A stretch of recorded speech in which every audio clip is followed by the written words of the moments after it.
सैया शादी के सुते नहीं राती के ना सधावता जवनिया के दाती के। सैया शादी के सुते नहीं राती के ना सधावता जवनिया के दाती के।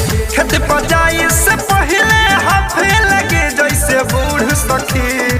खेत पर जाए से पहले हाफे लगे जैसे बूढ़ सखी। कबू ऊपर उठाई कबू नीचे दबाई पानी फेंके न सैया के सूढ़ सखी। कबू ऊपर उठाई कबू नीचे दबाई पानी फेंके न सैया के सूढ़ सखी। ऐसे निवाना बे भतारा रहती, ऐसे निवाना बे भतारा रहती। अमनई हर में रखाए यार रहती, अमनई हर में रखाए यार रहती। दिनों पे दिन दहिया जरता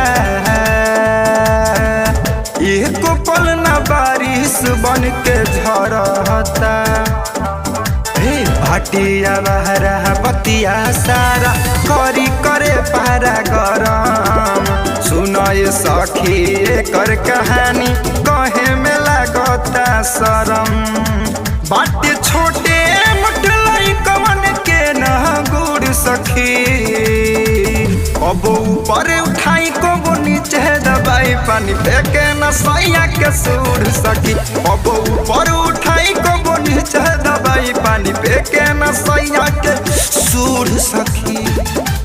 बड़ी काट दी हले नहीं डांट दी हले, देखी दान पापा हमारा के भाट दी हले। सुन सखी ना हमारा के साथ दी हले, पापा भाट दी हले।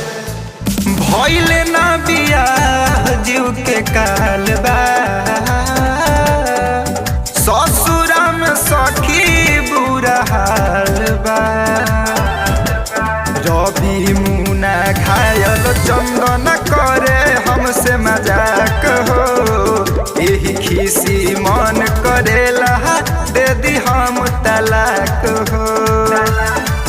अभी भइल सुहागरत वाला कबना पूर सखी।